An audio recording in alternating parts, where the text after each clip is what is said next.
Have you ever seen something somewhere that no one else seemed to see? That's what happened to me with Pinocchio. I began to notice that this supposedly simple children's story may be full of references to ancient mythology. Let me give you a few examples. In this desperate scene, the Italian text says that Pinocchio has a knot around his neck. And there is a famous knot in Egyptian mythology, one of the symbols associated with the goddess Isis. Then, Pinocchio is rescued by a falcon sent by the Blue Fairy.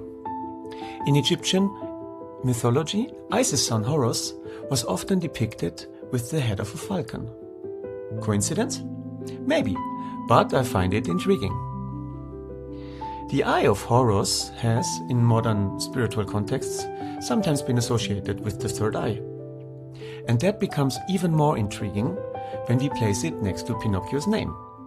Occhio means eye in Italian, and Pino can evoke the pineal gland, which is often seen as linked to the third eye.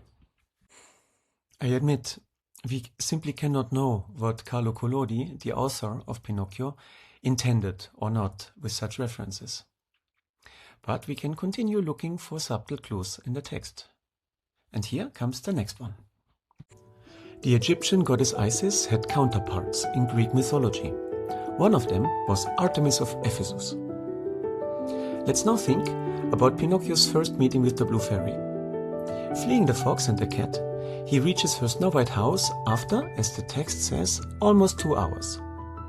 Why that precise time span? If we look into the Bible, the expression almost 2 hours appears only once. In the Acts of the Apostles, we read of a crowd crying out for almost 2 hours the following sentence: "Great is Artemis of Ephesus." I repeat, Artemis of Ephesus is one of the Greek counterparts of Isis.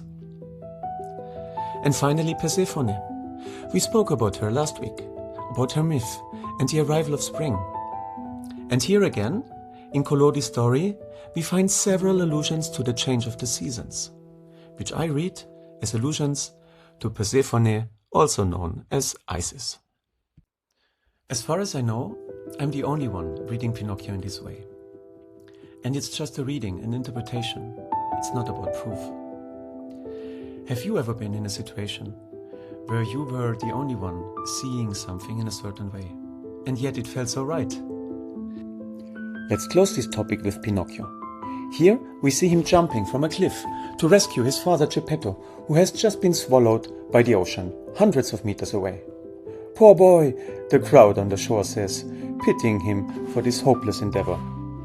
But for Pinocchio, it feels exactly right, even if he's the only one who believes in it.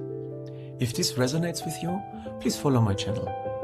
And if you'd like the fuller picture, you can find much more in my book, The Power of Pinocchio, where I revisit Pinocchio's story from an adult perspective. Thank you for watching, and please stay tuned.